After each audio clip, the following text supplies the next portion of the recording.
pour la suite ca fajar ba tey ñu ngi àndandoo ak yéen ci télévision Futur Média am nañu ay surprise yu bëri ci pour yéen bu weesoo li ñu leen préparé ci rubrique yi on vous offre beaucoup de cadeaux tey 10 mai c'est un grand jour pour tout le monde le 10 su ma dee bind 10 damay def DIIIIIII SSSSSSSSSSSSSS parce que ay cadeaux yu 10 laay joxe tey 88 628 22 22 ak yeneen numéro téléphone yi nga xam ne ñu ngi affiché wu ci suufu écran bi bu ngeen wootee à tout moment ñu jël leen comme ça ñu jox leen ci ñi leen préparé bokk na ci on vous offre un magnifique téléphone portable ah oui téléphone boo xamante ni c'est un téléphone Samsung kan moo nar a dal ci téléphone bi on ne sait pas on vous offre aussi des bons d'achat Citydia yooyu nag Samsung moo leen ko may d'ailleurs ci télé achat bi on recevra des spécialistes yoo xamante ni ils viendront sur le plateau pour nous parler des produits Samsung et puis bu ngeen wootee léegi nii di ngeen am ay bons d'achat yu toll ci 25 000 ça vous permettra d'aller faire vos courses comme Aïssatou Paye Fall les dimanches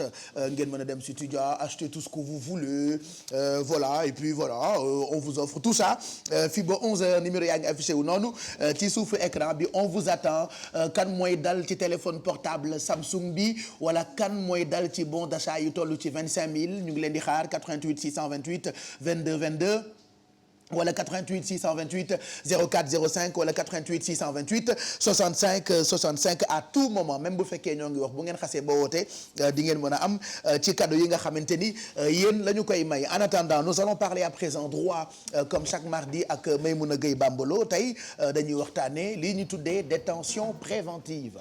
Voilà Pape Cheikh on va parler des longues détentions préventives tey nag muy dernier acte reportage yi nga xamante ni defoon nañ ko ak maître Assane Dioma Ndiaye Pape Cheikh maître Assane Dioma Ndiaye ñu si profité pour féliciter ko. ku disponible ba pare moom lañ jox corridor de la paix. Il le mérite. Chaque fois ay affaire droit de l'homme lay wax ay cause nit yi conditions yi nga xam ne moom la ñu war a nekkee ñu ko ciy félicité bu baax. Donc sans plus tarder dañuy dem xool li nga xam ne moom wax nañu ko ci longue détention préventive Pape Cheikh.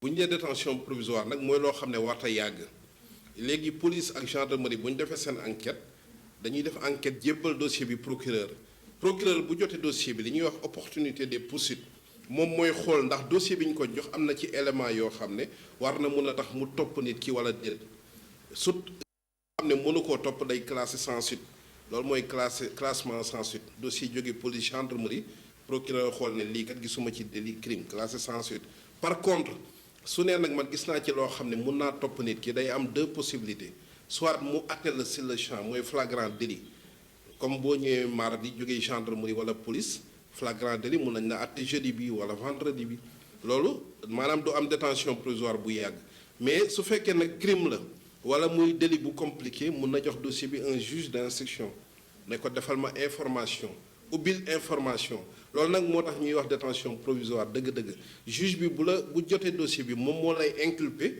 mais dala naan man kat dañ ma sant pour mu enquêtaat mbir mi gën koo xóotal mais ci kaw loolu dama lay téye ndikku en attendant ba sama enquête pare loolu daf lay téye nag maanaam def la mandat de dépôt di enquête audience bi du taxawagul dañuy enquête mais enquête boobu bu fekkee ne délit la dañ ne juge bi mënu la téye lu ëpp juróom-benni weer maanaam su la téyee juróom-benni weer te information bi parewul il est obligé mu libérer la continuer information bi mais bu doonee en matière crime nag loo xam ne jàpp nañ ne crime la loo xam ne cour d'assises léegi chambre criminelle yi ñoo koy àtte téye bi amul àpp maanaam mun na la téye at mun na la téye ñaari at mun na la téye ñetti at heure bu demee daal ba jàpp ne information terminé na ci lay soog a def li ñuy wax ordonnance de non-lieu mooy gis man def naa enquête mais gisuma dara contre nit ki mooy ordonnance de non-lieu bàyyi la nga ñibbi mun na nag ne man def naa information bi gis naa loo xam ne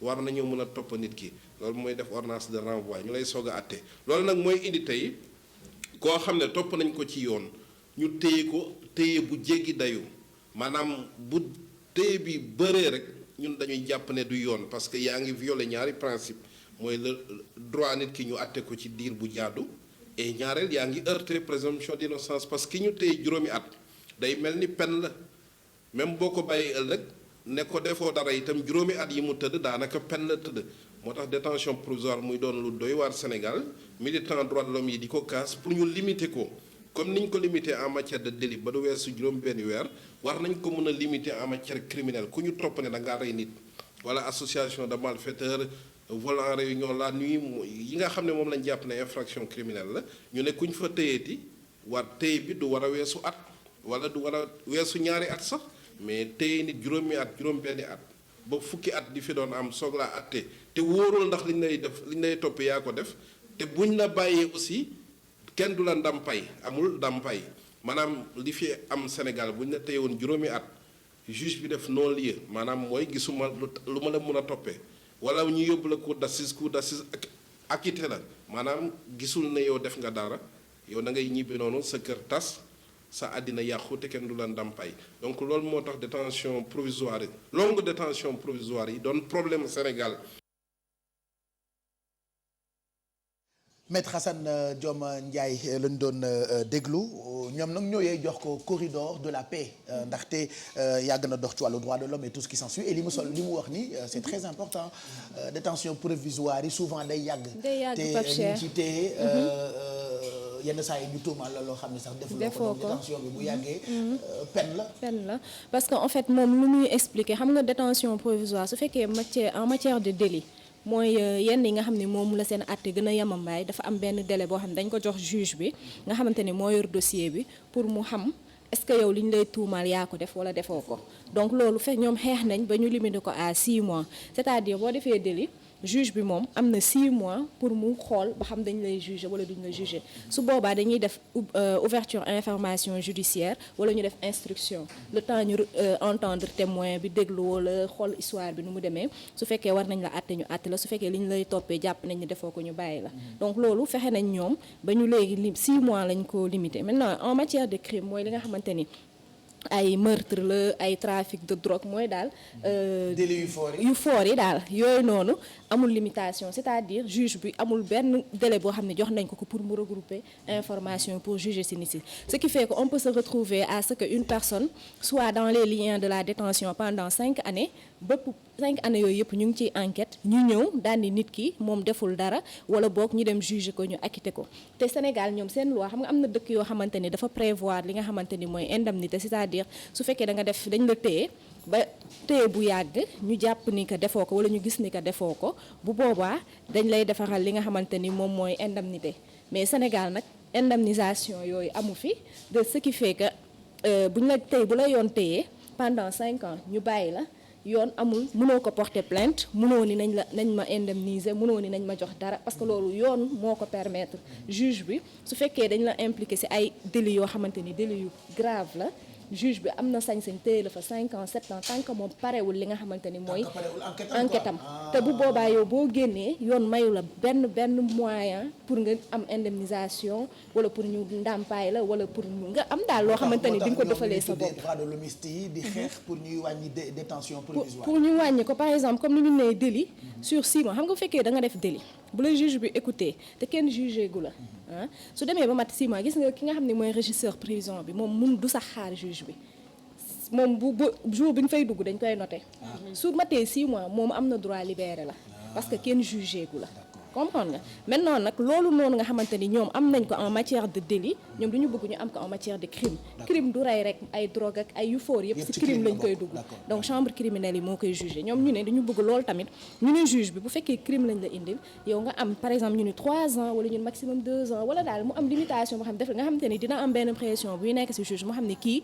j'ai tant de temps pour xam ba xam dama koy jugé wala duma ko jugé wala moo def wala deful parce que su dul loolu di nga gis nit fu ñu téye 7 ans finalement condamné ko 3 ans xam nga moom 4 ans yi ci topp tëdd na ko te pourtant yoon daanu ko loolu te bu génnee yàq la amul ndàmpaay bu ñu koy jox xam nga da ngay gis ñoo xam ne dañuy génn fekk seen famille tas seen entreprise yàqu am ñoo xam dañu nekkoon am xaalis seen xaalis ñu bëri yàqule nañ si te duñu am fu ñu ko jooyee parce que loi Sénégal mayul ki nga xamante ni juge daf la téye dans le cadre d'une enquête criminelle boo génnee nga def benn recours wala boo amee lu ñu la yàqule yow nga mën a retrouver et puis c'est compliqué c'est comme samedi ci guddi thème de la semaine ak Mamadou Ndoye Bane xeetu thème bii lañ doon débattre mais dama ci doon dégg yu extraordinaire ay nit yoo xamante ni tuumaal nañ leen te defuñu li ñu leen di tuumaal ñu def kasu par exemple 10 ans yoo xamante ni dañ leen tuumaal noonu rek te defuñu ko j'ai entendu même des gens dire que bëri na ci ay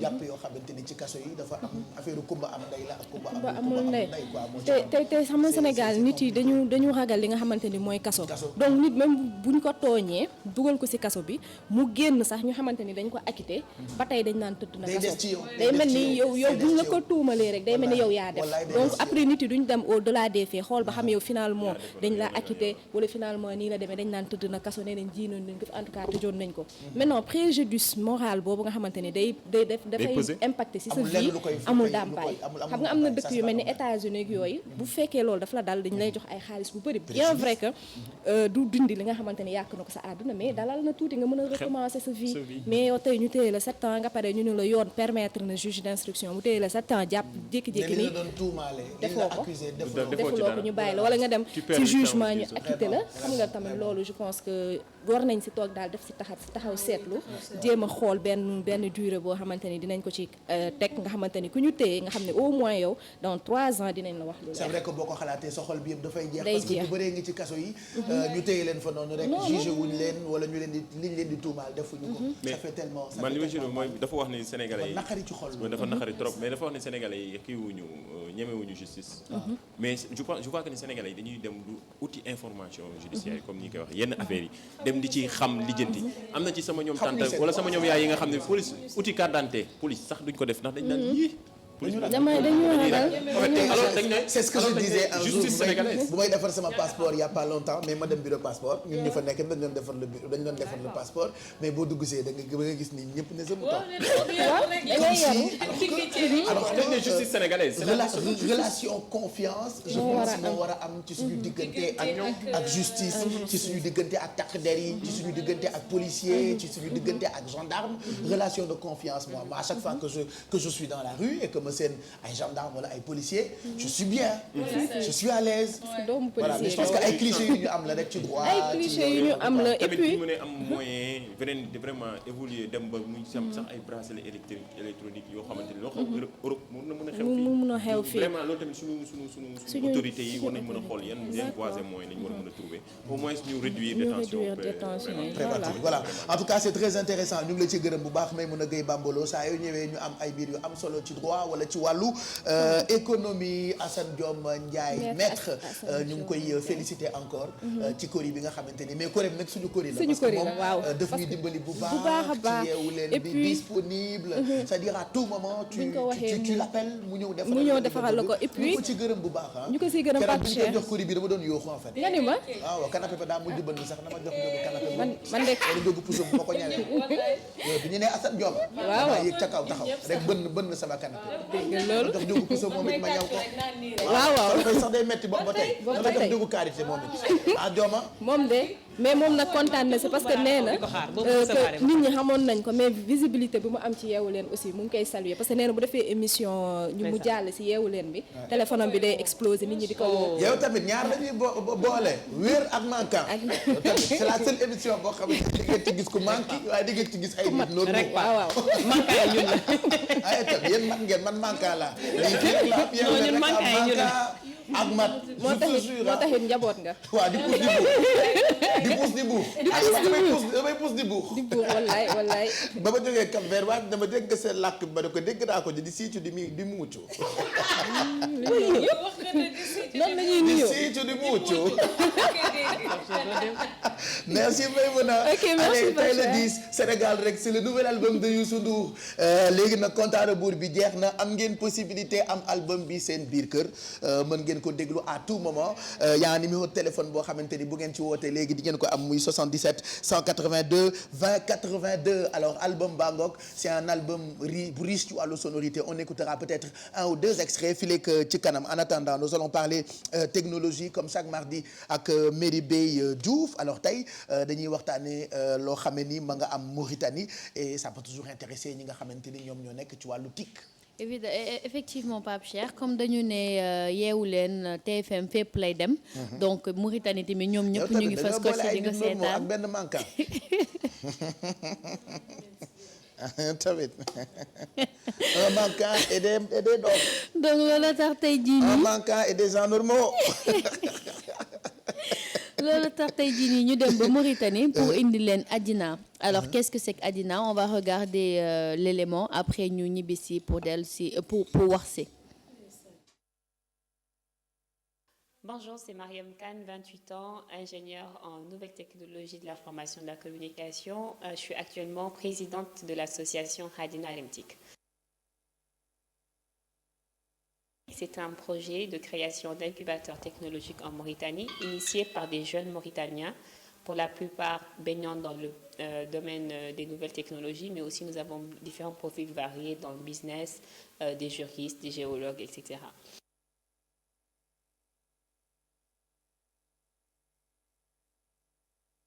C'est né depuis février passé, où nous avons eu l'idée de créer un incubateur avec d'autres jeunes, donc en février 2014. Entre-temps, l'idée a mûri jusqu'en avril 2014, où nous étions invités par la Banque mondiale, le ministère des TIC. Nous avions un projet de création d'une compétition d'applications mobiles en Mauritanie. Donc c'est l'idée de Mori App Challenge est née. Donc le but de ce incubateur, c'est effectivement d'incuber les jeunes talents, de faire des formations et aussi même d'avoir des partenariats avec soit les institutions nationales ou bien internationales. C'est de créer une communauté de développeurs, d'entrepreneurs mauritaniens qui ont des projets innovants et qui répondent à des problématiques locales afin d'aider ces jeunes-là en les coachant, en leur donnant des formations, en leur mettant en rapport avec des partenaires adéquats.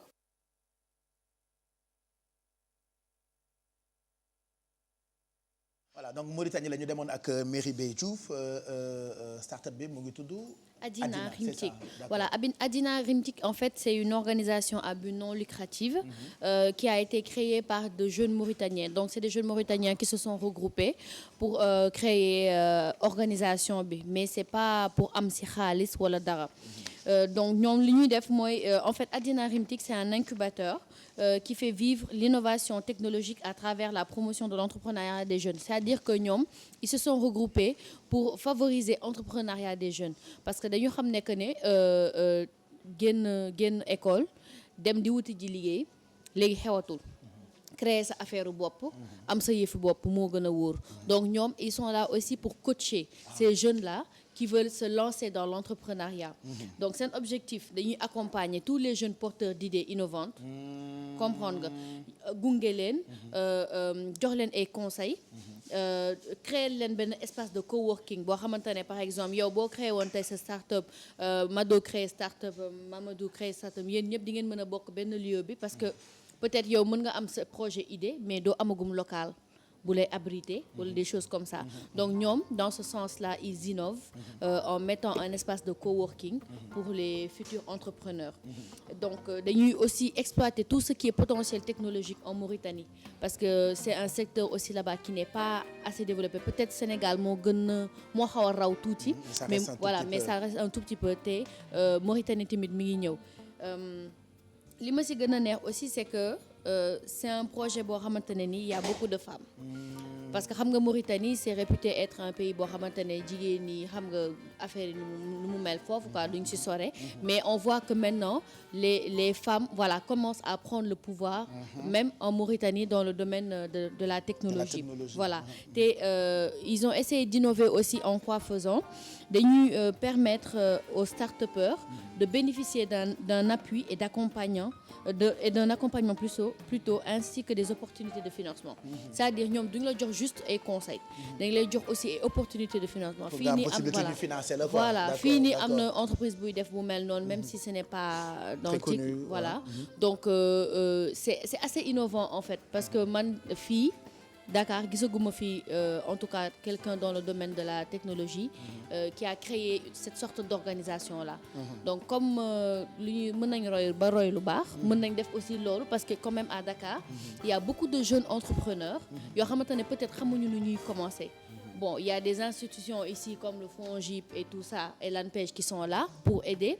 Mais ce serait bien aussi que dans le domaine de la technologie, les figures phares comme ñoom Moussoukoro ak ñoom Ndeye Awa aussi créer benn affaire bu mel noonu pour permettre aux jeunes qui sont dans le secteur et qui veulent entreprendre. Voilà, ñu def comme ñoom. Voilà, je pense que c'est intéressant mën nga jege micro bi sinon duñ la dégg mais mën a Gueye Bambalo qui a cédé sa place à mon amour Aïssatou Paye Fall qui parlera tout à l'heure de culture. Moi je pense que c'est très intéressant pour ñi nga xamante ne ñooy yëngu ci wàllu entrepreneuriat. Bien sûr mais am na par exemple nous on a un réseau de jeunes femmes entrepreneurs. D'ailleurs on doit venir sur le plateau le 26 inchallah. dañ leen di invité waaw donc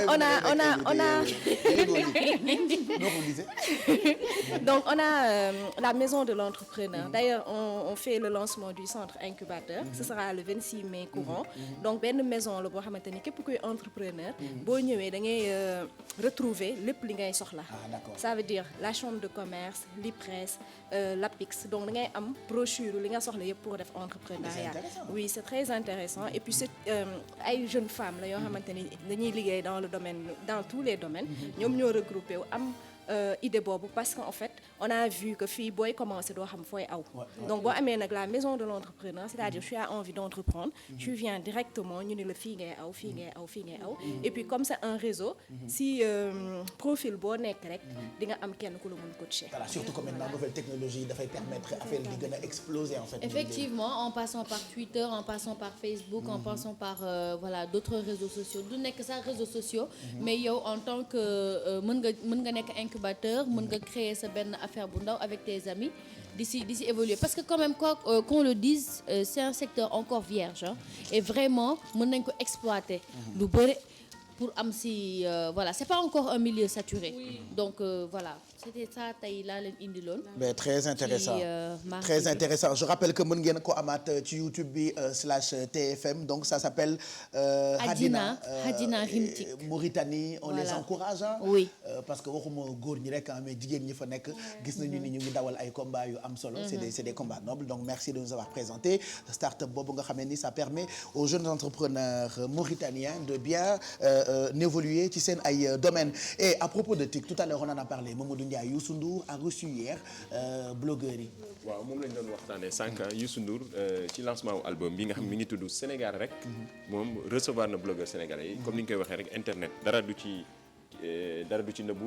moyen de communication bu am solo la fi ñu toll nii. Sénégal nga xamante ni ñi fi nekk ci réseaux sociaux yi que ça soit ci internet bi am na fi taxawaay bu am solo. loolu waral kii di Youssou Ndour woo blogueurs yi mooy ñi nga xamante ni ñooy yëngatu ci internet. ñu woo leen recevoir leen présenter leen album bi présenter leen tamit clipam bu bees bi di Serigne Fallou. loolu la def dem mu nekk lu am solo dem boo xoolee ci réseaux sociaux yi hashtag bi moo nekkoon Sénégal rek. hashtag mooy jazz bi ngay def ci Sénégal rek sur Twitter sur Facebook. partagé nañ moment yu am solo ñu xamante ni gars yi tamit découvrir album bi découvrir clipam bi te tamit di Serigne Fallou. Voilà, album baa ngi nii tey la génn Sénégal rek la ñu ko tuddee mooy hashtag bu bees bi donc démb on a reçu les blogueurs pour leur parler de cette bien belle production. way na ci ak Akon am na ay thèmes yu riches yoo xamante ni moo ngi ci on en parlera tout à l'heure ak Aïssatou Paye Fall parce que je reste convaincu que bokk na ci actu culture am et puis une belle histoire xale boo xamante ni 7 ans la amul loxo mais bokk ci concours écriture. ba pare jël ko moom mi nga xamante ni mi ngi tudd Enaya Elik, une jeune américaine, une petite fille américaine de 7 ans. Elle est née sans main et elle vient de remporter un concours d'écriture manuscrite. ay loxo la bindee nag. ndax professeur yi témoignage bi ñu def ci moom mooy dañ ne elle est très déterminée malgré son handicap. mu nekk lu am solo ci juste message bi ñu ci bëgg a lancer mooy actuellement ci monde bi tout est possible. Voilà. Mais c'est vrai que même bu fekkee da nga juddu am loo xamante mooy laago la handicap la deful ay kii nu ñu koy waxee ay protège voilà merci deful ay protège deful daal noonu la engagé woo déterminé boo fekkee fi ñi nga xam ñi bind yor ay loxo mu raw leen ci. Ah ben c'est bien. C'est bien fële ci États-Unis voilà yàlla jeexul d'ailleurs ci kanam sax ku mel ni Alé Dieng maquillage il va nous rejoindre moom xam nga ni am na handicap boo xamante ni moo ngi ci moom mais am na xeetu jom boo xamante ni peut-être yéen du ngeen koy gis mais nous autres on a la chance de le voir souvent il joue ay spectacles yu am solo yoo xamante ni maquillage mais ci kanam dina ma wax moom rouge à lèvres xale yu jigéen ñi ban couleur comme dafa am fit ba woy maquillage il viendra avec nous sur ce plateau ce sera pour tout à l'heure et puis dañuy dem Niger pour parler d'un jeune ingénieur. waaw d'un jeune ingénieur sànq mi ngi doon wax des projets des innovations de taille kii nag moom innovation de taille la mi ngi ko créé depuis 2011 un jeune ingénieur nigérien met sur pied un système de téléirrigation moom maanaam day woote ci téléphone am rek ci benn jardin lay nekk woote ci téléphone am rek mu arrosé jardin bi. mu nekk innovation bu am solo loo xamante ni comme ni ñu koy wax ci domaine technologie. et pourtant waa Niger la. waa Niger la fii ci Afrique waa Niger. d'accord donc c'est une application. c'est ça c'est une application boo xamante ne daf ko créer buy permettre muy def irrigation. permet aux agriculteurs d'arroser leurs champs avec un simple coup de fil. loolu ça intéresse Médibé. Si j'avais parlé d'une appli comme ça. am na benn Sénégalais bu ko defoon c'était dans Yeewu Leen saison 1. daaw daaw am na benn Sénégalais bu ko def sur le plateau. voilà c'est-à-dire appli bi ça permet. boo nekkee sa bureau par exemple nga contrôler sa lampe. fay sa lampe wala nga taal ko. waaw ça s'appelle. domotique. wax nga dëgg lantik. domotique. mu yéen man de yi ngeen may xamal yi lan la ni yow dëgg la ni man daal sama gars yi ñoo aay rek lu ne lañ may xamal benn manque ak 10 nit ñu wér nga ne nu mu tudd lantik. domotique. waaw mooy nga gérer ay affaires yu nekk à distance. tu les gères à distance. mais c'est intéressant yéen ñàkk leen xam wóorul de. la waykat ba waxoon Sénégal sant leen yàlla bi ngeen amee yeewu leen. mais même application bu ak. dégg nga li muy waaj a waxal dañuy toj sama bopp. même application bu béykat bi am na fi Sénégal parce que je me rappelle que y avait un salon au Radisson. Ils étaient venus présenter ça. D'accord. On était là-bas. présenté woon nañ ko ñoom c'est à partir de leur téléphone la ñuy béykat bi day composer benn code affaire yi di irriguer. di truc et tout ça bëgg a toj nag pour la yi ngeen di wax est-ce que c'est vrai ça existe ici? non ça existe. Ah d'accord. Ça existe peut-être que c'est pas encore commercialisé.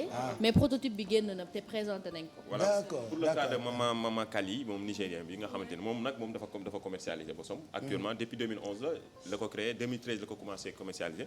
primé nañ ko fële ci France depuis 2013. 2014 moom tamit commencé naa commercialiser système bi mu nekk loo xamante ne tamit mi ngi commencé law bu baax fële ci Niger. mu ngi woon ni domaine innovation et tout est possible. voilà amul ko am handicap amul xale amul mag amul góor amul jigéen suñu borom ñëpp la baaxee xel quoi. la détermination tu peux faire tout. surtout yàlla may nañu xel bi et puis am nañ outils comme ni ñu koy wax avec les outils technologie vraiment on peut s'approprier avec. nu ñu ko mën a defee mooy jéem a teg suñu xel xalaat. ku nekk ci domaine bi nga nekk jéem a xool nan la mën a def. ba jëm ci góorgóorlu quoi voilà. mais merci beaucoup en tout cas on est moi je suis très content ci yi may découvrir grâce à vous je reste convaincu que yéen tamit yéen a ngi découvrir yu am solo à travers cette émission merci Mamadou Ndiaye mën ngeen amaat loolu ci replay bi ci YouTube bi /TFM Aïssatou Paye Fall bonjour. bonjour Pape Cheikh. bonjour mon amour on a voyagé ensemble la dernière fois on a été à l'hôtel en plus. je te barke Serigne Touba yooyu yëpp dafa jar a wax. on a voyagé grawul amul benn problème on a quitté Dakar vers 18h 19h voilà et puis mais dañu guddee àgg dañu guddee àgg nag je te jure mais dañu teel a ñëw nag je te jure vous étiez où? Et vous étiez où? Vous étiez où? Vous étiez où? Les îles du Saloum. Voilà. En lune de miel. Lune de miel. Mais non, on était parti pour travailler, nous. Non, dañu demoon festival bi amoon Kaolack, c'était magnifique hein. Voilà, dañu demoon xarimat. xarit bi woon mat waaye xeex bi maag moom ci yoon bi jox ma sama wàll ci li nga am mu ne ma non toi tu me donnes parce que tu as gagné plus. Je lui ai dit non. man dag may fay parce que man keneen laa nopp mais yow yaa ma nopp donc paye-moi. mu ne ma non je te donne 1000 francs. c'est pas ça ma ne ko dama laal 1000 francs. c'est pas ça l'histoire c'est pas ça l'histoire. on t'a fait. yow tamit dañoo xuloo Kaolack ba Dakar. ay seetu jox ma. non dëkkaru géwél nga am jox ma. géwél bu ànd ak jabaram bu ñu woyaanee dañuy séddoo jox ma ci li nga yor ma jënd ci dibi lekk jënd ci saaku ceeb jënd crédit woote télé ba. ne leen du ma ñëw. Je peux répondre. Mais vas-y. D'accord. On t'a donné un chèque de 2,5 millions. am ñoo xam ni da nga leen tagg woy leen ñu jox la ko. ñu dolli ma waaw bañ ma doole. voilà donc joxoo ma man la Pape Cheikh. waaye yow ba ma taggee Nafissatou Diop ba ma joxee da ngaa ñëw déema ni ma ñettale la jox. ma ni la dara. mu ne ma gis naa mu bokkal la. lenn daal xam naa ko taxaw na fenn jënd benn kilo dibi. waa dëgg la quand même. 9h18 alors on a beaucoup d'invités yu nekk ci ginnaaw entre autres El Phénoméno alors El Phénoméno c'est un artiste moi que j'admire beaucoup parce que moom moo woy dama réew y a aussi Iba Gaye Massar qui viendra ak Omre Zayen xam nga suba ci la ñuy fàttaliku Bob Marley donc ils viendront nous parler d'un spectacle reggae qu'ils sont en train de préparer on recevra aussi Miss Sine Saloum qui viendra nous parler de comment elle a fait pour bokk ci concours bi pourquoi mu devenir Miss Sine Saloum on est en train de préparer aussi Saint-Louis Fashion Week defe naa c'est ça Fashion Week Saint-Louis quelque chose comme ça donc ñooñu ay invité Alfi lañu Alfi léegi day am ay invité de gis nga TFM xanaa xawoo gis nga TFM dinaa mos a def comme terroriste yi sol bombe bu ñëw exploser ngeen may nit ñi seen jàmm sonal ngeen nit ñi Alfi léegi day invité je te jure alors c'est invité yi ñan la à part togg bi dis-moi. c'est Baye Fall Bathily Baye Fall Bathily ndeysaan. te day romb léegi ci mbedd yi di làqatu. ma nga jógee boo ko waxee looy làqatu ba ne nit ñi dañ may xam ne. sama xol bu jeex jël oto bi def ko vitre tente ma bëgg a meer. Mado demi def la woon léegi double def la. waaw dégg ngeen ko. donc Baye Fall. je te jure def oto bi tente. xam nga quand même xam nga ni. non sama xol bi du mu jeexee. mais Pape man daal dama dem ci grande surface bi gis ko mu ànd ak jëkkër ji vous vous rappelez Michael Jackson quand il sortait da doon muuru comme genre naa quoi ma gis Alfi jëkkër ji ak doom di muuru ma ne ko yow lan ngay muuru ma ne ko weetu seen nit ñi paparazzi dañuy photo ma ne ko photo yu photo mais Pape Alfi moo am naqar ci yow loo gàtt dégg-dégg waaw dégg nga Alfi mës nga dégg Alfi ci dëgg la loo gàtt mës nga dégg waaw te xam nga man damay dugg ba sës pa kon doo duggee nii rek bu ma duggee damay dugg ba sës pa donc xam nga ni yow pour défilé amee rek xam nga ni Pape yow. invité yi sax bu ñëwee dama leen di gis ah mais Pape loolu la yàlla sama nijaay ba newoon na bu ma xamoon ni boo màggee nii ngay mel keroog bi nga juddoo laa la jël dëbbate la ba ko bokk def la ba def sànni la géej waaye bu ma xamoon ni yow boo màggee nii ngay mel keroog bu ma la yóbbu jardin dama lay jël dëbbate la def la pëndax yóbbu la ci machine walukaay bi def la poudre sànni la géej waaw Pape loolu ma por non mais elle est gonflée en plus sama mbokk yi xewle rek Pape sama mbokk yi xewle yan nga invité waaw muy les mannequins yoo xamante ne Baye Fall Bathily mu leen fi représenté initié benn événement boo xamante ni njëriñ la ci fëleen nga xam ne mooy Ndar Pape Saint-Louis muy Saint-Louis Fashion Week donc ci kanam rek dina ñëw wax ñu lan la ñu fas yéene defar ci le 14 ak le 15 boo xam ni fa la événement bi di amee foofu ci Ndar Pape d'accord ma fas yéene ci nag participer Pape da ngay participer waaw parce que xam nga ni sama juróom-ñaari maam yëpp ña nga Ndar d'accord waaw te bu Ndar xewlee nag Pape jaadu na ma dem ca d'accord waaw ànd ak sama maquilleuse professionnelle mi Kilam Baye Mado ok d'accord bon donc ce sera pour tout à l'heure en attendant Yeewu Culture Aïssatou Paye Fall tey on parle d'abord de cosaanu séeréer. On va parler de livre. Du livre d'abord, d'accord. Okay. C'est Mama Diop. Il vient présenter son livre. Après. Donc voilà tey moom mooy nekk suñu invité. mu bind benn livre Les Flammes de Nder. Voilà donc dafa bëgg jox def hommage femme de Nder yi def naa ku nekk xam na histoire u Talatay Nder. donc si loolu la sukkandiku pour bind livre bi tey. donc defe naa mi ngi egsi voilà donc après livre bi dinañu wax tamit ci wàllum beneen livre Boko Haram boo xam ni Pathé Diagne moo ko bind et on parlera aussi d'agenda culturel daañu wax ci wàllum benn exposition bu tudd Clown Chocolat dinañu wax tamit ci wàllum benn pièce de théâtre boo xamante ne Molière moo ko bindoon Le médecin malgré lui on parlera aussi de ça. D'accord mais on reçoit d'abord notre premier invité pour parler du livre. mu ngi tudd Les Flammes de Nder su ma déggee Flammes de Nder je pense à Nder en flamme mais c'est pas ça Les Flammes de Nder donc c'est un livre boo xamante ni ça raconte un peu histoire Waalo. waaw les femmes de Nder c'est ça. waaw si loolu la sukkandiku en fait dafa nekk entre réalité fiction actualité donc si femme de Nder yi dafa sukkandiku si seen histoire. pour bind tey livre bi. oui waaw bonjour c'est mon maman ñu ngi lay dalal. bonjour. voilà je vous remercie de m'avoir invité.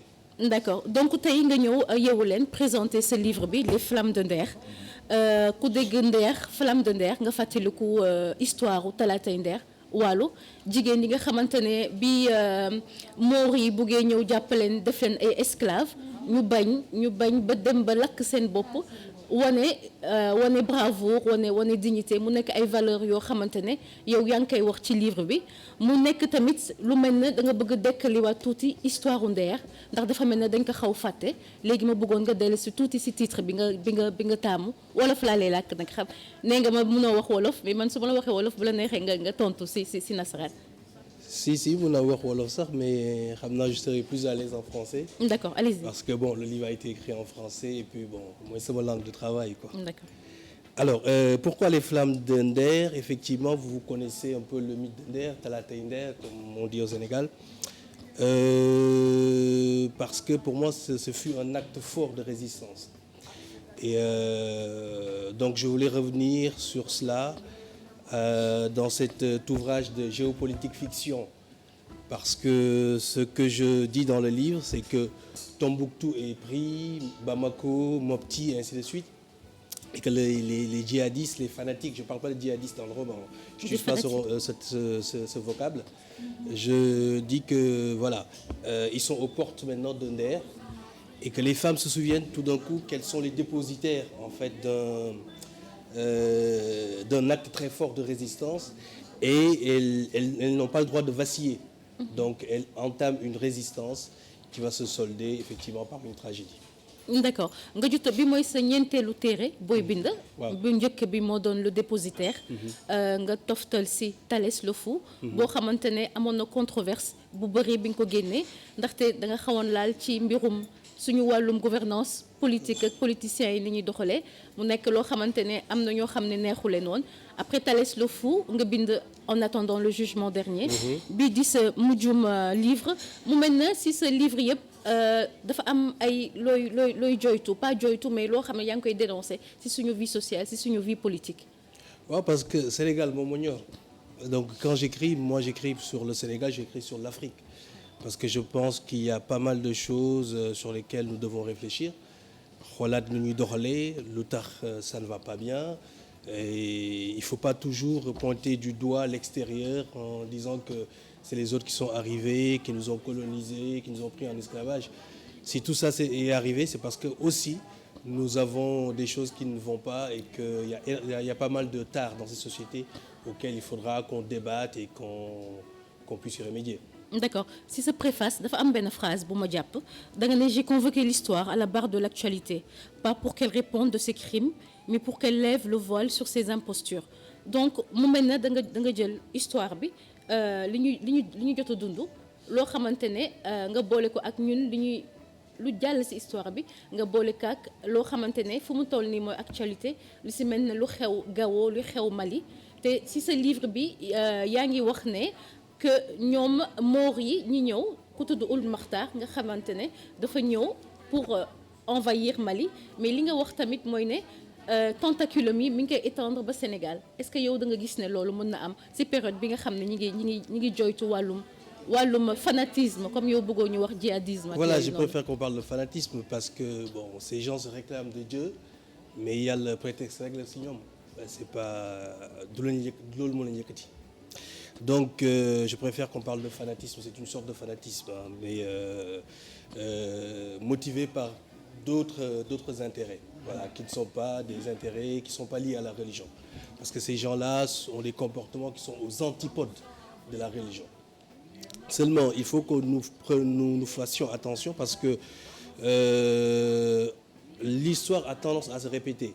C'est-à-dire que lorsqu'on ne prend pas, qu'on ne regarde pas notre histoire avec lucidité et qu'on ne règle pas certains comptes historiques, on risque de voir des choses qui sont arrivées, des faits qui sont déjà arrivés dans le passé, revenir. Et qui vont revenir. Et donc, il faut que nous puissions déjà lire l'histoire avec une certaine froideur, en faire une analyse presque scientifique et en tirer des leçons pour éviter en fait que ce qui s'est passé il y a 200 ans, parce qu'il y a 200 ans aussi l'Afrique était en miettes, il y avait des guerres de religion, il y avait pas mal de prosélytisme et maintenant on est devenu musulmans, on ne regarde plus les choses en face. Parce que ce qui s'est passé à Nder, et c'est que, d'ailleurs on n'en parle pas beaucoup, je pense que le Sénégal officiel devenu musulman a un peu de mal avec cette histoire-là. Parce que cette résistance a été faite par des femmes qui puisaient, étaient, païennes, et que les causes de cet acte de résistance, de ce sacrifice-là, c'est l'invasion des Maures esclavagistes et musulmans. Peut-être que ça pose un peu problème, ça gêne un peu le Sénégal officiel musulman.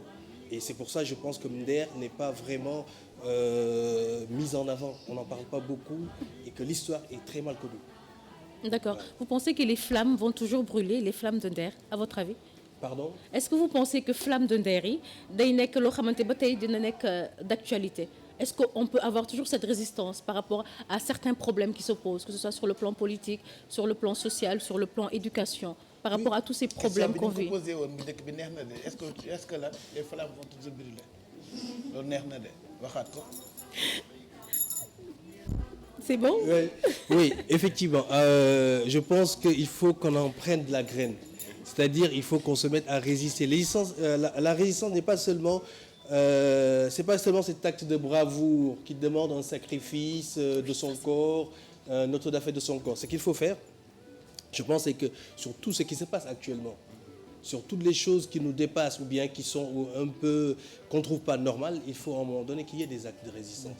Il faut une Afrique qui résiste face à ces errements, certes, parce que ça ne va pas, mais face aussi aux invasions maintenant qui sont plus militaires.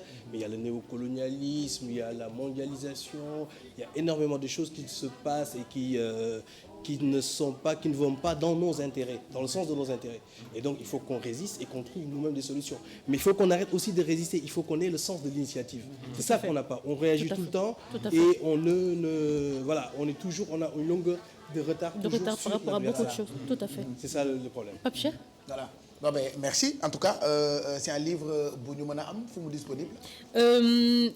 Athéna édition. Voilà, maintenant en ce moment c'est disponible à la librairie Mona Lisa. Ce sera bientôt disponible dans toutes les librairies de la place. Voilà, et puis je signale que je dois faire demain une cérémonie de dédicace au Goethe Institut. À quelle heure? Voilà, et j'invite tout le monde, il faut que vous y soyez, voilà, il faut venir. On lit maintenant. Voilà, il faut lire, il faut venir débattre, il faut qu'on parle du Sénégal, c'est ça qui est important. Ce sera à quelle heure? Ce sera à 16h. À 16h, Inch'Allah. Inch'Allah. Ben, merci beaucoup, c'est moi. C'est moi qui vous remercie. Et bonne continuation. Allez, merci. Mais c'est cool. Oui, tu vois le livre. Et voilà.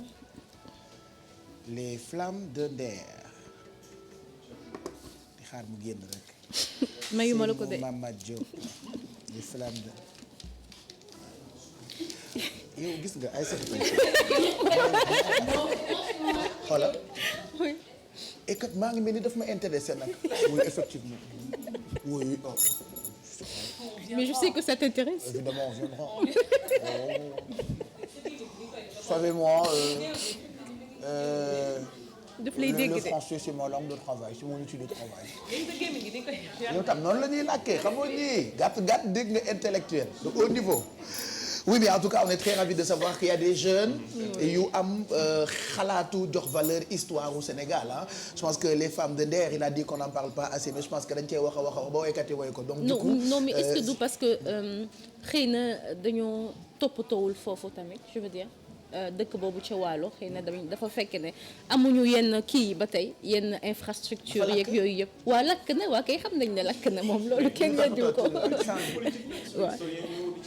Voilà, même bu dee woy nañ si tamit je pense que voilà war nañ si di wax et que même bés bi tamit war nañ ko di ko màggal même bu dee c'est en général journée de la femme dañuy nekk di ko wax. ko ñoom dañ koy màggal ah Waalo ah. waaw xam na peut-être oui c'est pas peut-être c'est vrai c'est vérifié dañuy dem foofu di ko màggal. Et voilà même les communicateurs hein. Après je sais pas vous Intello est-ce que vous en parlez mais les communicateurs. Non, je suis pas Intello. Ceux qui maîtrisent notre histoire on parle tout le temps. Ouais. Hein? Donc c'est aux éditions Athéna. Voilà. Le livre, tu me l'offres? Non, tu me le rends. OK. Merci. Agenda culturel bi, on en parle ou on parle d'abord de notre livre qui s'appelle Non, parce que le livre, je l'ai pas, Boko Haram. D'accord, on en parle mardi prochain, pourquoi pas? On en parle mardi prochain, super, Inch'Allah. Super. On va parler d'une exposition si cadre biennale bi, bu tudd Chocolat. Ben hommage le bu Raphaël Padilla, donc ben artiste sénégalais Cheikh Ouba. moom moo koy def parce que dafa bëgg ñu fàttaliku le premier artiste noir bi nga xamante ne moo jàll ci scène française bi. donc moom bi muy joué son nom artistique c'était Clown Chocolat. Clown Chocolat. Voilà, il est né à Cuba en 1868. C'était un esclave. Après mu recouvrer liberté. Après mu dem nekk comédien. Donc moom lay màggal ci exposition bi tudd Clown Chocolat. Voilà, donc depuis hier d'ailleurs en France ñu ngi célébrer abolition de l'esclavage. Il y a beaucoup de personnalités yuy wax ni war nañu defar musée boo xamante ni dañu ko jagleel esclavage. Moom est intéressant. Chocolat en hommage à Raphaël Podima. Voilà, donc le dernier c'est le médecin malgré lui. Def naa ñëpp xam nañ ko mooy benn pièce de théâtre bu Molière jàng nañ ko presque ñun ñëpp. Donc pièce de théâtre boo xamante ne woon depuis le 6 août 1666 la woon moom la ñuy dekkaliwaat. D'accord. Donc c'est benn pièce de théâtre. Fii Sénégal waaw fii ci Ndakaaru yow bokk nga ci parce que xam nga. Je suis un malade imaginaire moi. waaw yan kii la bindoon yan kii la defoon. waaw yaa ngi fàttali ko Tartuffe. rey nga ma ba ma dee de. Tartuffe xam nga Tartuffe yaa ma gën a xam nga Tartuffe. Los de Mor Lam ak Ursule yaa ma gën a xam Tartuffe les soleils des indépendances. ma ji laa xam. rappelé mag Molière. damaa sonn ci rappelé bi mënu ma di ko rappeler chaque mardi oulala mais arrêtez. Là-bas les fourberies de Scapin voilà. Ouais. Donc voilà Jean-Baptiste Poquelin. Voilà c'est son prénom. yow tamit xam-xam dama koy yokk fii de dama jàng si chaque jour je viens à l'école parce que j'apprends plein de choses grâce à vous donc pièce la buy am à partir de quand c'est où donc c'est après-demain inchallah donc si je ne me trompe. D'accord. su ma juumulee Blaise Senghor si je ne me trompe pas on ira regarder. mais damay bañ nga dem di nelaw. non mais je suivrai de toute façon parce que j'adore découvrir hein. Okay. Mais merci en tout cas Aïssatou pour tout ce que tu nous as raconté. C'est pas des bobards. ak agenda culturel bi. waaw voilà le CD de Youssou Ndour dinaa si sànni. ah oui alors le CD de Youssou Ndour qui sort aujourd'hui. et tu me l'offres. non.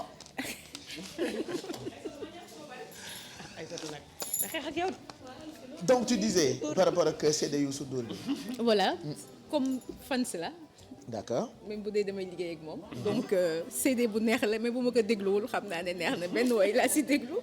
muy Sëñ Fallou macha allah. D'accord. Voilà tu adores quoi. c'est tout ce que je voulais dire. naa la may en exclusivité léegi nii. benn woy nga déglu ko. ah c'est gentil. et je danserai pour toi je te promets. D'accord c'est gentil. D'accord. C'est gentil, avant la fin de l'émission naa la tegal benn woy. D'accord. ba pare feccal la ko. D'accord. D'accord. D'accord. waa kii yaay bi après la publicité. agenda culturel bi. C'est fini maintenant. Voilà merci.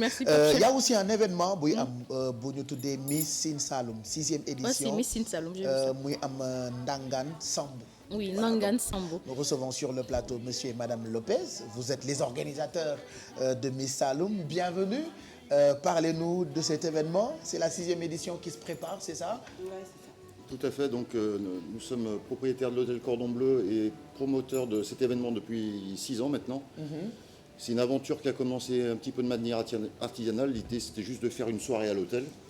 Et puis petit à petit, les médias s'y sont intéressés. Donc les télés ont commencé à venir, et les sponsors sont venus. Donc maintenant, c'est plus une petite affaire. C'est devenu, je dirais, un événement quasiment industriel. C'est pas une élection de Miss comme ça se passe un peu dans tout le pays. C'est un véritable festival qui commence dès vendredi, ce vendredi 13. Super. Avec un programme le 13, le 14 et le 15, avec un volet social, promotionnel et culturel. On a voulu vraiment faire quelque chose, associer toutes les populations de la région pour cette émission. Donc en fait, pour vous expliquer un petit peu le déroulé du programme, côté social, dès le vendredi 13, avec les autorités sanitaires de la région, on offre une consultation médicale gratuite. Intéressant ça. Avec don de médicaments, il y aura un dépistage volontaire du cancer du col de l'utérus. Donc c'est le vendredi soir, donc on va offrir à nos invités un spectacle serrère avec la troupe de Djilor dans ses chants traditionnels, démonstration de lutte sénégalaise. Simple, sans frappe, hein, c'est vraiment la lutte traditionnelle. Non, on n'est pas là pour se taper non plus. Ensuite, on emmène tout ce beau monde donc, au village, dans une discothèque à ciel ouvert pour une pré-présentation de nos candidates au village. Samedi matin, pendant que nos filles vont chez les coiffeuses et les maquilleuses pour se préparer pour la grande soirée du samedi. On continue nos préparatifs. Le samedi après-midi, on a un grand cortège qui va traverser tout le village de Dangan, donc sur des calèches, escorté par des quads, des Jakarta, avec des griots qui vont jouer dessus, survolé par les ULM de l'aérodrome de Sali, donc c'est vraiment quelque chose d'énorme. On arrive jusqu'à l'embarcadère, on embarque tous dans une flotte de pirogues, avec un petit tour dans les Boulons, dans notre magnifique région. Le samedi soir, c'est le grand show, donc on va accueillir notre amie et super chanteuse Kialoum, ce que j'appelle la Tracy Chapman du Sénégal. Elle a déjà fait 3-4 concerts chez nous. Elle chante trop bien. Elle chante très très bien. Ensuite, nos Miss, on en vient. Donc elles sont toutes originaires de la région. Elles nous viennent de Toubacouta, Kaolack, Fatick, Marlodge.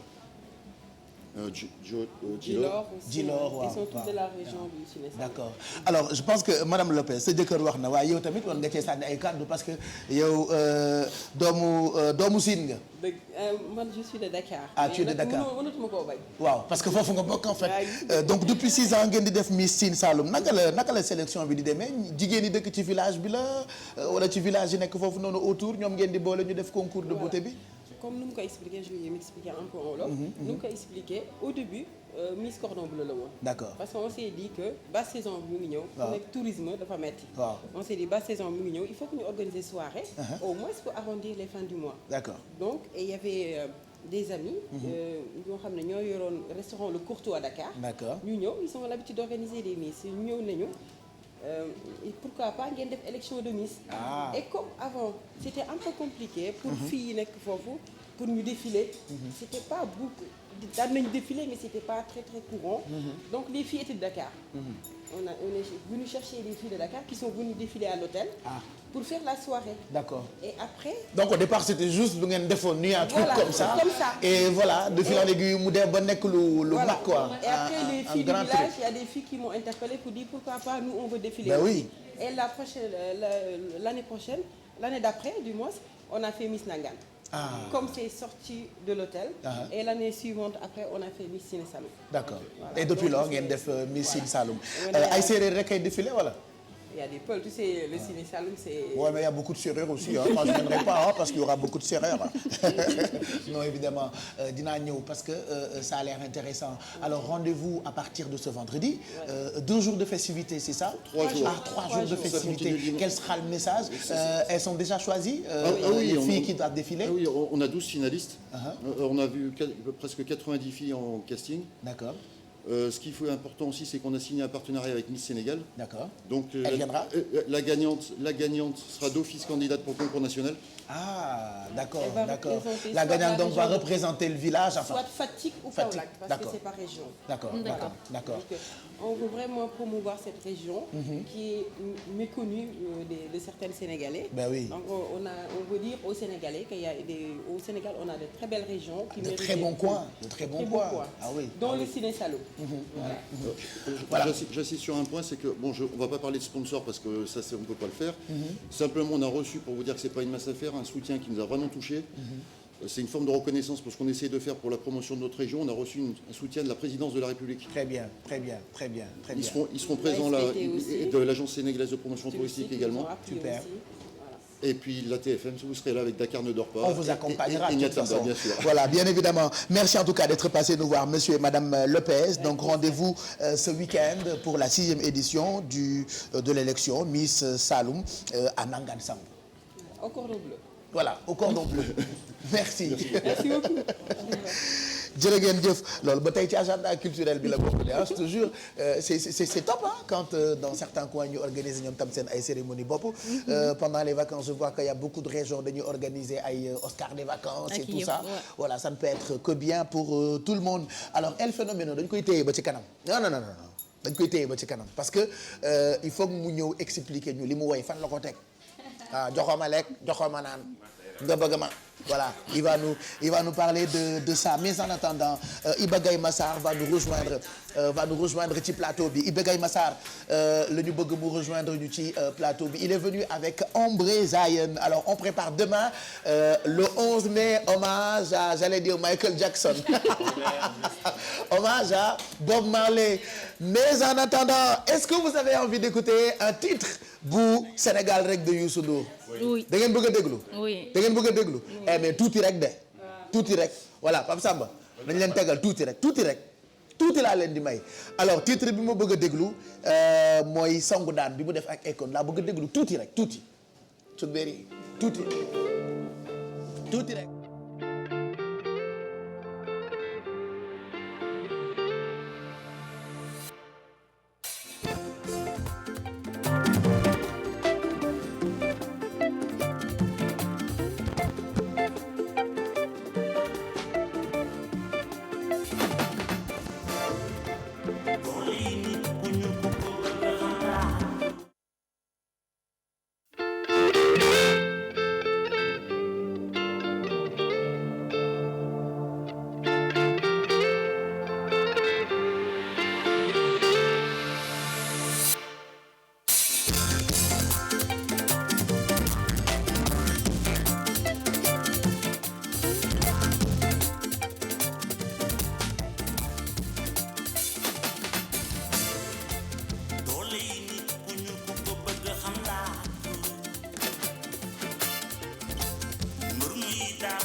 Intégralité comme ça nga déglu ko Aïssatou Paye Fall ndong laa koy tegal c'est un très beau titre songu daan man moom mooy sama way donc Sénégal rek mooy album bu bees bu Youssou Ndour tey jii la génn. Demain on prépare un grand événement nous recevons sur le plateau Iba Gaye Massar Ombre Zayen merci d'être venu ci plateau bi on est très ravis tey buñ naan reggae fii Sénégal yéen a tax ñu koy wax voilà man le reste man sama yoon nekk ci quoi voilà Iba ñu ngi lay nuyu. waaw balaa ma lay nuyu yow mi damay nuyu téléspectateur TFM yi. très bien. xamul tax. ndax TFM mooy tout pour faire mieux. tout pour faire mieux. tout pour faire mieux. wax nga dëgg de. donc xam ngeen ni sas nañ leen. dëgg la de. et ça c'est TFM yow. waaw mooy TFM mooy samay FM ak moo am dégg-dégg. parce que yéen ñëpp nuyu nañ leen daal di ko jàllee ci TFM jërëjëf. Iba Gaye Massar yi moo gën a neex taalibe Serigne Touba. loolu tax jërëjëf Serigne Touba saa su ne. kese Ombre yow tamit on est très ravis nga ñëw ci plateau bi tey alors on prépare demain. waaw on prépare la grande fête en fait pour une première fois. ak waa Walian association. donc ñu teg benn programme boo xam ne dañ ci boole ay artistes yu bokkul genre musicaux. mel ni Youssou Ndour tey nekk ci programme bi. donc ci reggae bi ñu am ay artistes hip hop. ak artistes reggae album reggae. waaw donc je veux dire que tey jii pour une première fois là ñu dajale ay voilà ñu join. artistes reggae yi hip hop yi afro. tout ça parce que boo xoolee Bouba Kirikou day def lépp.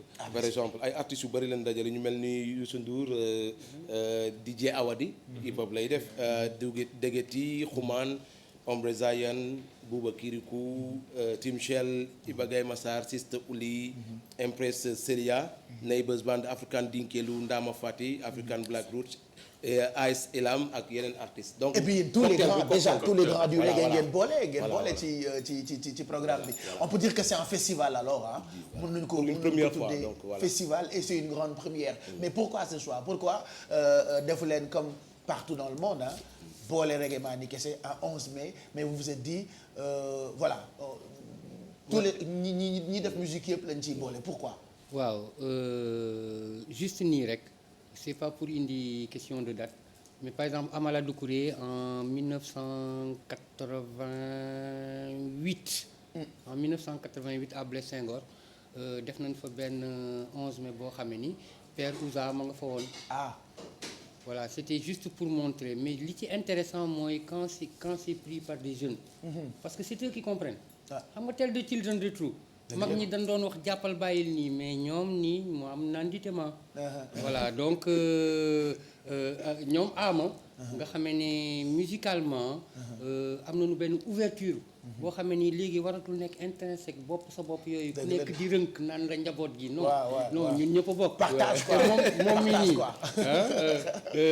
ku mel na Ombre am na benn période boo xamee ni mais bon ku ni ba léegi nii sax ku ni reggae doo ko ci génne. Non, mais mais, boo nee hip hop boo nee hip hop. tu sais quand je parle de lui des fois sax peut-être dinañ ma mere mais heureusement ba reggae maa ne ñoom ils sont hyper fair play moi je dis Ombre bu dee reggae fii Sénégal muy seen Youssou Ndour c'est ce que je dis enfin après xalaat personnel la maintenant nit yi ku nekk ak sa xalaat ku nekk ak li nga bëgg ku nekk ak sa idée man loolu laa gis loolu laa gëm loolu laa jàpp te ma partagé ko ak yow. oui joué naa ak moom ça il le sait man fi ma ko romb dama koy woyal man ak sur morceau bi mu ngi ñëw bi nga fi defoon. Ombre Zayen donc man daal en fait li may rafetlu ci affaire bi mooy dafa manqué woon communion ci artistes en général ñu bokkul parce que on était tous sectaires ku nekk da nga wax hip hop moo baax xëy na lee moo baax donc tey jii te mar la boole ñëpp wan loolu donc tey jii bu ñu amee ancienne génération bi ak suñu génération ñu fusionné pour ay plateau yu mel mais et puis ancienne génération bi bëgguñu màgg quoi xoolal père kii bi muy reggae boobu juddu waaw père léegi-léeg nga wax ko père mu bañ xamal tax nag père bi dama leen di wax sama xaaral yéen waa TFM yéen a ngi may dégg yéen ñëpp ni bu nee père man mii duma chambre à air feesuma ak air te bënnunu ma ba may teer waaw ça c'est bien dit donc rendez-vous demain à quelle heure 18h bon disons à 20h 21h mais na gars yi teel a ñëw parce que kii di Youssou Ndour mais moo tax ma ni 18h di nga gis embouteillage quoi donc parce que ñun ñëpp bu ñu booloo aussi genre def première partie lay nekk mais tey jii Dakar Kingston du ko fay fête boo convoqué 18h jaañeen ñi duñu ñëw parce que reeraguñu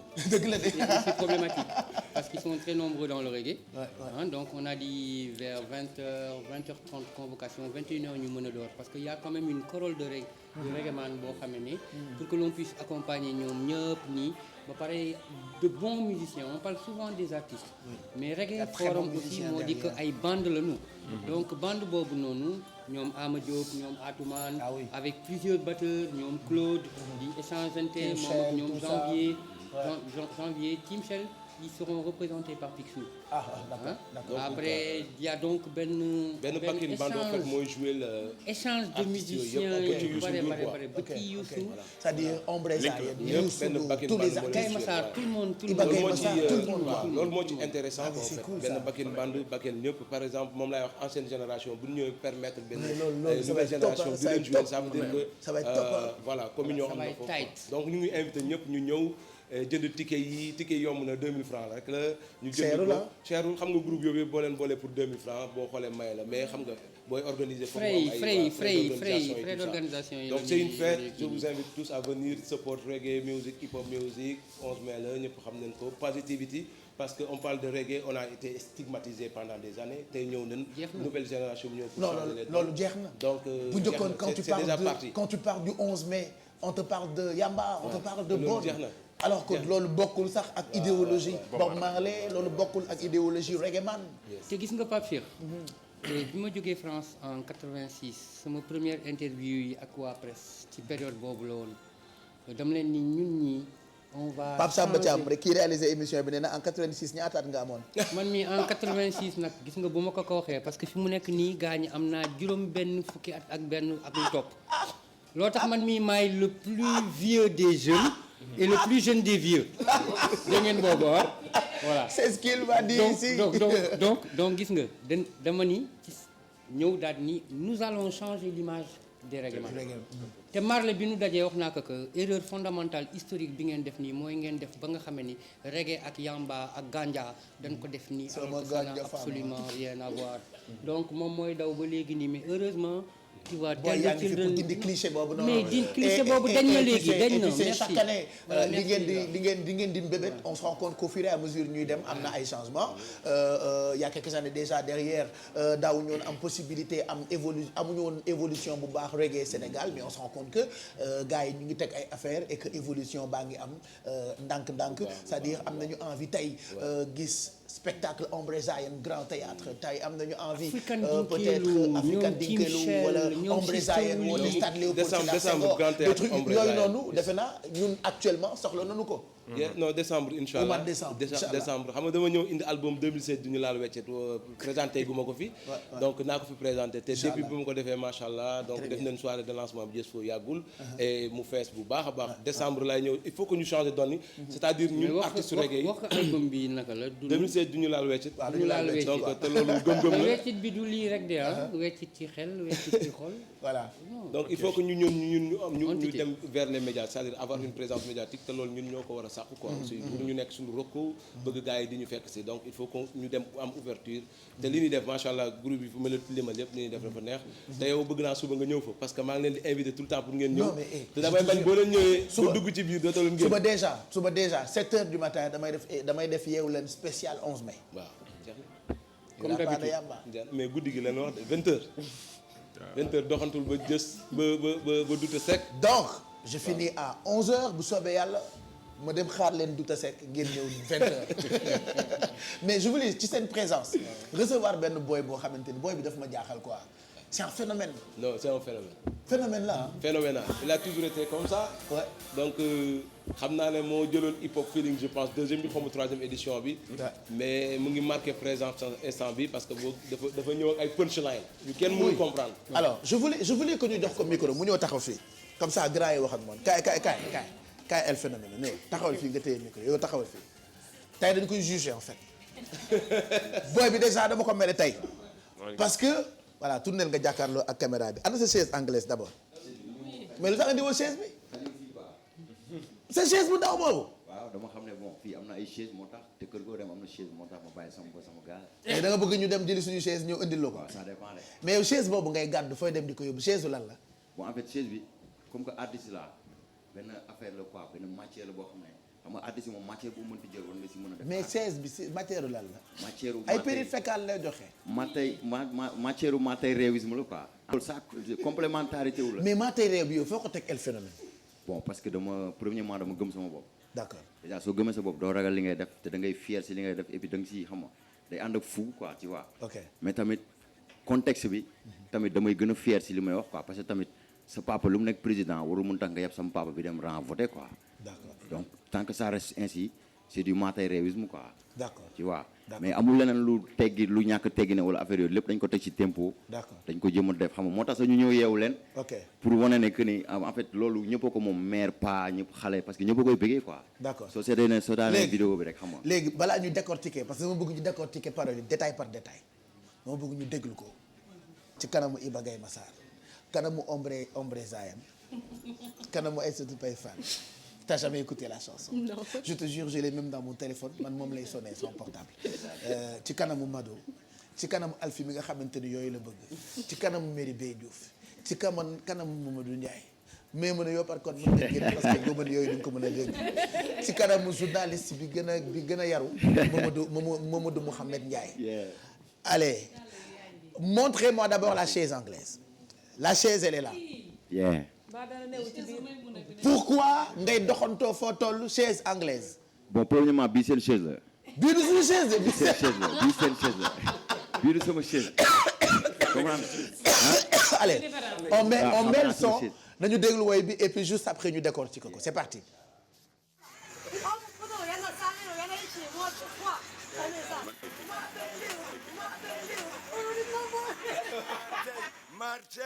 Martey rare yaa ngi gën a normal ni nga el phénomène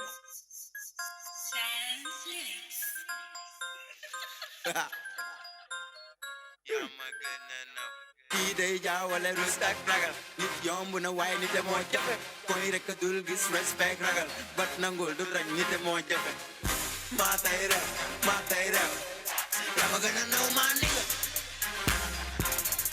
joxoon ma la joxoon ma naan bëgg man yaa ma gën a naw maa ni nga bit ase Martey rare yaa ma gën a naw maa ni nga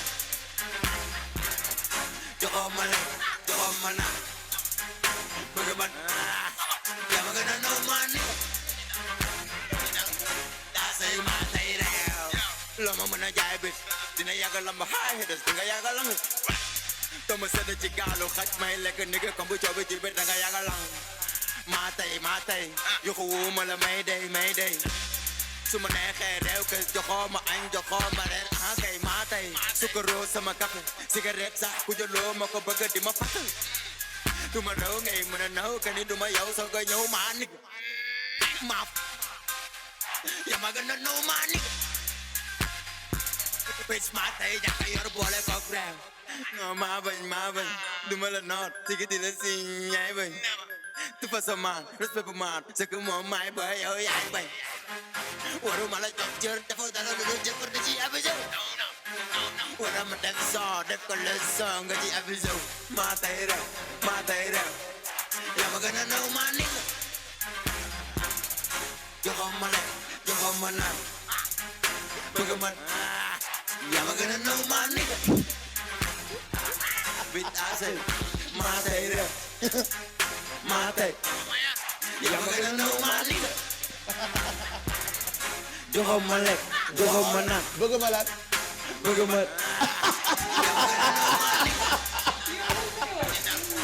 asey sa baay mën na falu dem pale waaye bul fàtte que ni sama baay dem vote bëgg sa yaay lu tax nga foog ni suñu bosa am doom moom fàtte aw da nga am la la foog njiis moo la tax a foog war nga ma day nax nga sa bopp teg nga sa taat ci gaz bu taak bi war nga tey kuy dóor a mën kuy saaga never mind dama juddu wale li ma mën fi nga tëddee laa gën a mën li nga mën fi nga daa tuuti wane li nga mën réew rek di dox suñu diggante ma ciy seet c'est que da di liggante ni ku nekk ni ko yàlla bi ne dama yàgg dunda muñ man duma lijjante never loolu waaye jaxoo nga lekk jaxoo nga naan nga bëgg ma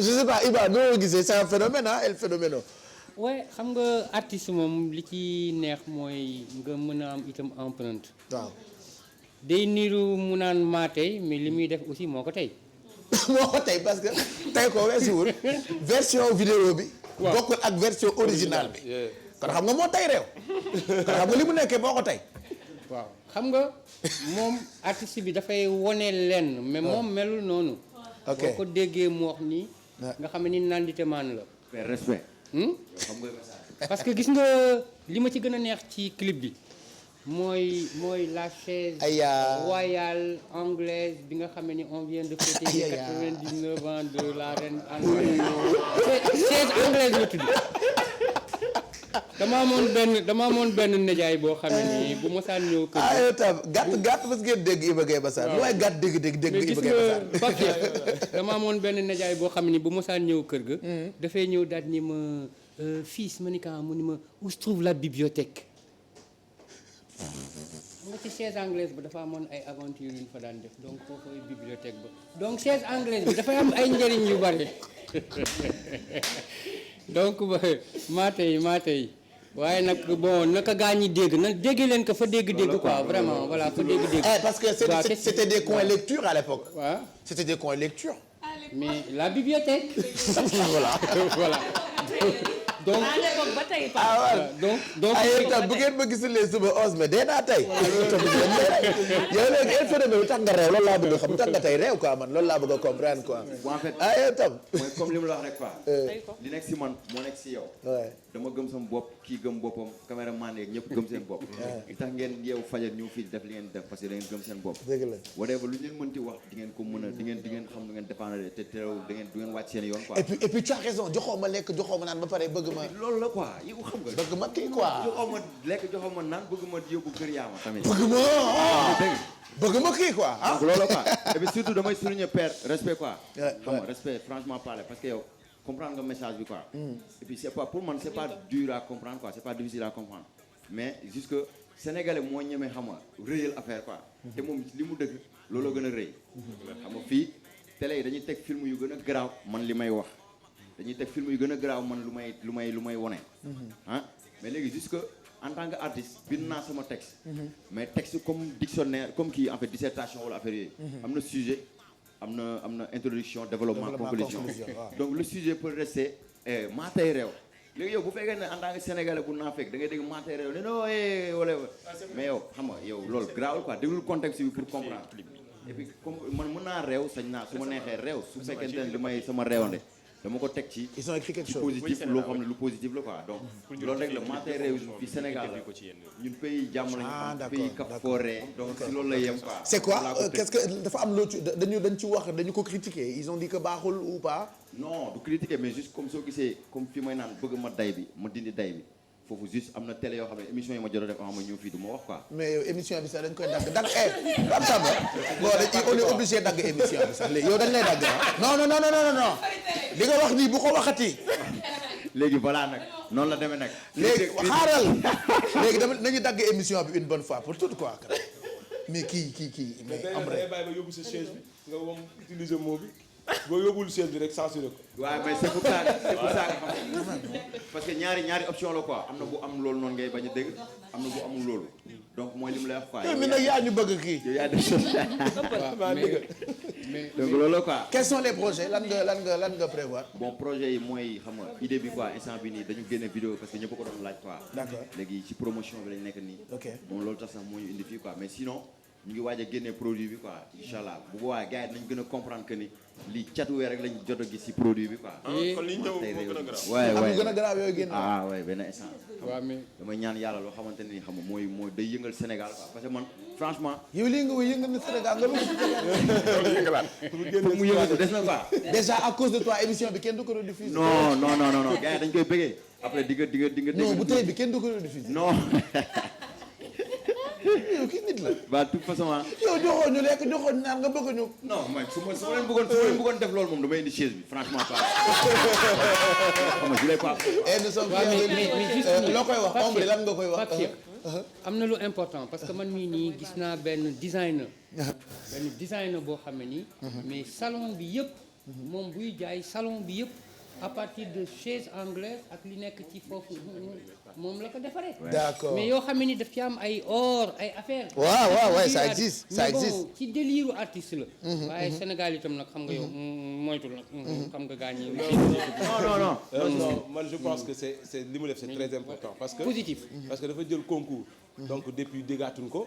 et que buy ñëw dafa war a marquer empreinte am te c'est très intelligent man dama bëgg Sénégalais jéggi jàpp musique taw di dafa am benn partie entertainment boo xam ne dafa am noo war a ñëwee donc waroo ñëw rek nekk ci loo bi maatee réew donc day choqué après boo dégloo waa ji mu jox la message ba pare musique pour neexal xol la quoi newuñu fi pour déglu musique par xam nga ñu koy fa dafa neex war a ngeen yaa ngi ci chaise bi quoi toog nga ci chaise benn instant loolu mooy rôle chaise bi sax quoi donc c'est encourageant j'aime bien voilà merci en tout cas ñu ngi lay gërëm bu baax et puis bonne chance bonne chance ñu ngi xaar album bi ñu ngi xaar spectacle yi continue fait Sénégal moom boo fi nekkee da ngay faire non Sénégal voilà du Syrie du kaay wax la benn affaire ay star sax boo ko génne woon di ko way dina am ñu la critiquer dëgg loolu dëgg donc fait dëkk la boo xam ne dañuy jaawale critique ak xaste non man xam lu may ragal man li may tiital kay mooy ma def lu amul critique waaw fee rek mais man li may def tant que mu am critique dañ may xam nga yokk yow fee rek yow fee voilà maa ko signé man maay sa sponsor et puis Pape Cheikh man dama def son bi rek mais maa ngi moom a yema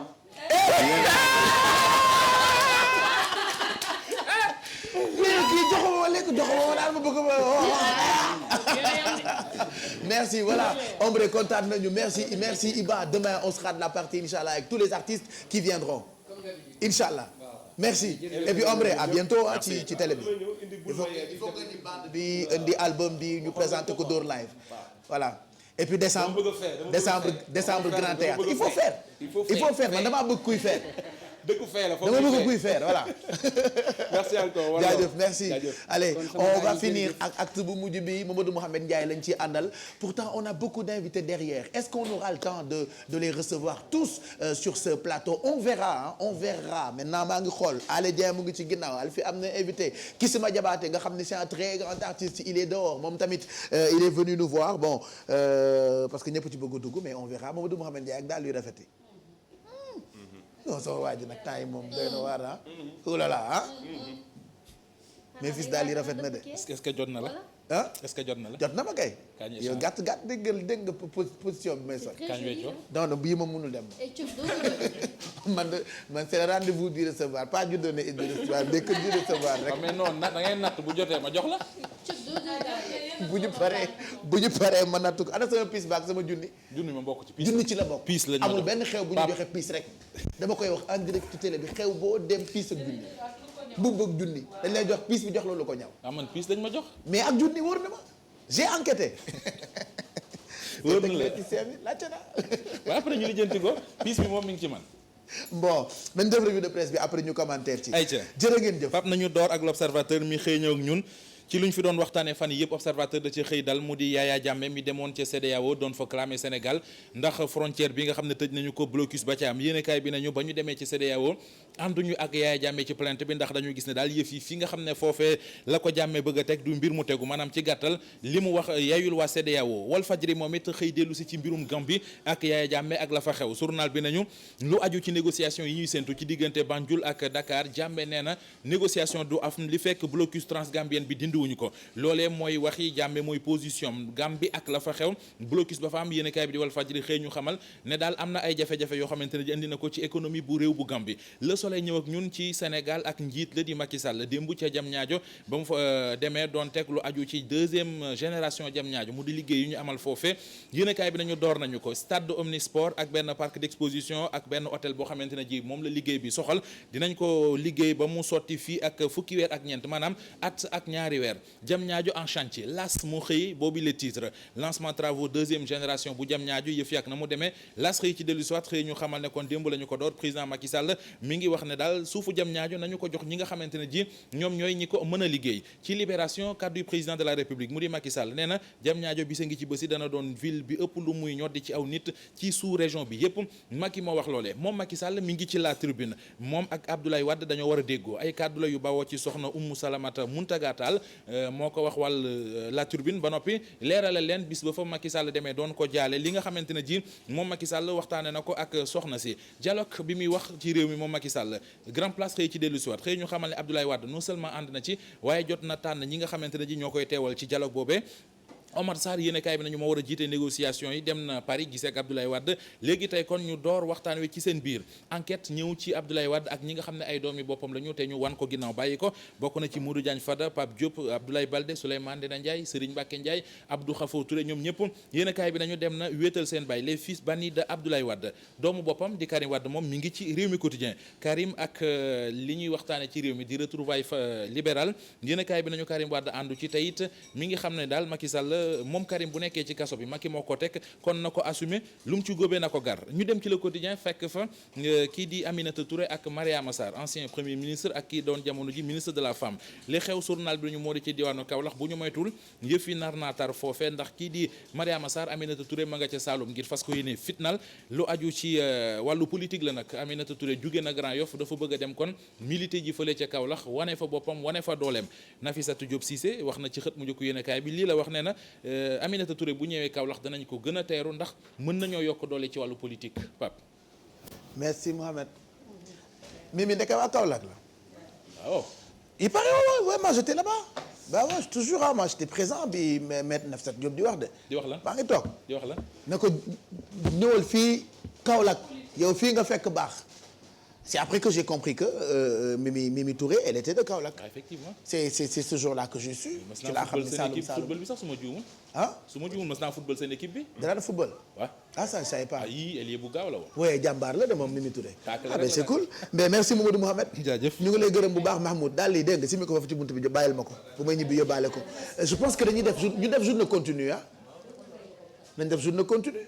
ok journée continue amenez-moi les autres invités amenez-moi d'abord les invités de Alfie tout de suite comme ça ñu waxtaan ak ñoom balaa ñu recevoir waa Samsung pour parler de leurs produits et puis comme promis on mettra un extrait Sénégal rek album Youssou Ndour bi tey la génn Nabou Osé laa koy may album Youssou Ndour bi moom laa koy may ah waaw dama koy may ñu bëri album bi dama koy may ñu bëri bu la neexee nga tuddee non dama koy tuddee man sama set dama koy tuddee xam nga bii nii Youssou mu ngi ko tuddee Ngoné Ndour ah ouais Ngoné la tuddee album bi ah oui un message très fort si vous avez l'album vous aurez la possibilité de lire ça bind na ci lu doy waar on ne choisit pas sa famille mais il nous est donné de choisir nos héros nos héroïnes zéroïne ou héroïne zéroïne d'accord non zéroïne c'est la concordance des temps. Non, c'est la liaison.